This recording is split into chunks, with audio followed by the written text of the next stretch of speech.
avance. Les hausses d'impôts, elles reviennent, évidemment. C'est comme... c'est un marronnier, ça s'appelle un marronnier, ça arrive régulièrement. On va écouter ce qu'en pensent les Français. Là, c'est Mme Braun-Pivet, la présidente de l'Assemblée nationale, qui se dit favorable pour augmenter les impôts, notamment sur l'héritage et les retraités. C'est dans un entretien aux Échos qu'elle explique comme ça qu'il n'est pas possible de faire l'impasse sur les recettes et exclure d'emblée toute hausse d'impôts. Écoutez les réactions des Français. Je pense qu'on va connaître une hausse d'impôts. Je ne connais pas trop la politique, mais vu que nous avons beaucoup de dettes et tout ça, ils vont toujours essayer d'aller récupérer quelque part. Hein. Donc forcément, peut-être les impôts, ils vont grimper. Il y a de grandes chances, mais la seule solution que le gouvernement trouve, c'est augmenter les impôts au lieu d'essayer de réduire certaines dépenses, notamment les dépenses publiques de l'État. Diminuer le nombre de chauffeurs ou diminuer le nombre de ministres. En Allemagne, il y a 10 ministres, je crois. Mais cette idée de solidarité me plaît et moi, je fais partie de la tranche des 30%. Vous savez, tous les Français estiment qu'ils payent trop d'impôts. Je pense que je paye beaucoup d'impôts, mais s'ils sont bien utilisés, ça ne me dérange pas. Voilà le bon sens des Français. Si c'est bien utilisé, sauf que c'est pas bien utilisé. Oui, plus rien ne fonctionne. On parlait de postes d'économie.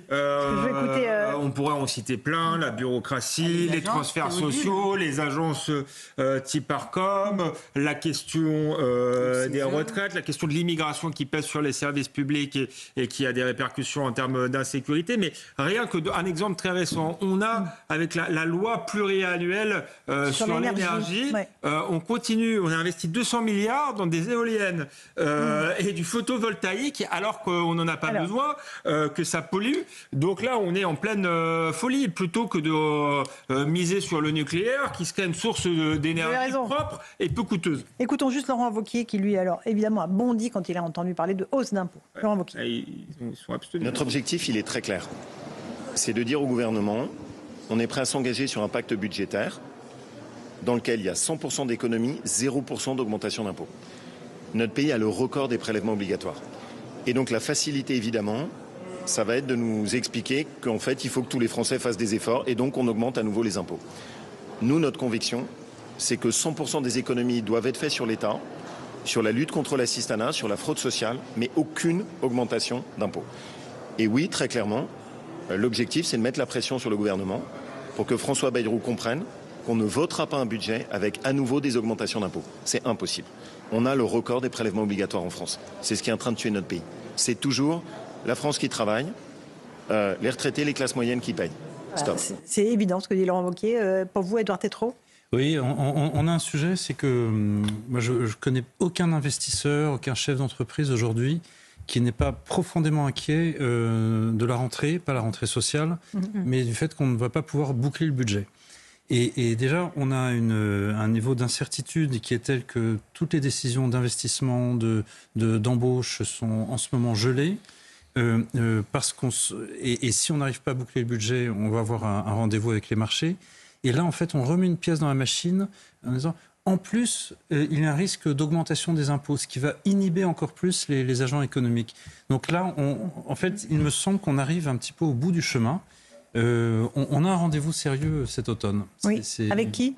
Avec les marchés. Avec les marchés et le FMI, non ? C'est la confiance dans une signature, quand elle s'en va, c'est pas une marche qui descend, c'est un effondrement. C'est un effondrement, ok. Eugénie, là-dessus Non, mais on voit bien qu'on est dans rapidement. L'économie française est tellement devenue une économie de rente, l'État est tellement omniprésent qu'on voit bien que la moindre économie suscite des levées de boucliers corporatistes. On a eu un exemple, par exemple, récent avec ma prime Rénov'. Vous avez l'ensemble de la filière, vous avez toute une filière économique. Il faut arrêter avec les DPE, comme ça on arrêtera avec ma prime Rénov'. Oui, mais le problème, c'est que vous avez toute une filière économique avec des milliers d'emplois qui dépendent de cette prime Rénov' octroyée par l'État. Des gens entiers sont sous perfusion et qu'on débranche. Et c'est absolument... Ça suffit, en fait. Ça suffit d'être les vaches à lait de cet État qui ne sait pas faire 1 euro d'économie, que ça soit le budget de M. Barnier ou le budget de M.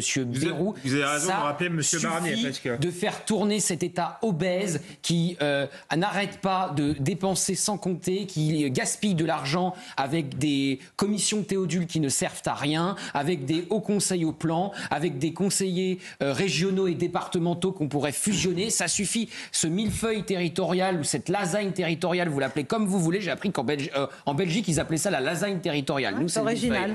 Voilà, qui va du président de la République au maire. Il y a beaucoup trop trop de strates entre le président de la République et les maires. Et puis je ne parle même pas évidemment la sécurité sociale, évidemment des contributions sociales, enfin de ce qu'on donne, des prestations sociales, voilà le mot que je cherchais, qu'on donne à certains Français qui préfèrent rester sur leur canapé plutôt que de travailler. C'est aussi ça la vérité, c'est que l'assistanat doit arrêter d'être mieux payé que le travail. André Baligny, à l'instant Pierre Moscovici dit il faut prendre des décisions, sinon on va être dans une période d'austérité. Le mot austérité résonne aux oreilles des Français. Donc du coup, ils ne dépensent rien. Austérité, peut-être même le FMI qui va se mêler de nos affaires. Ce serait vraiment un déclassement définitif pour la France.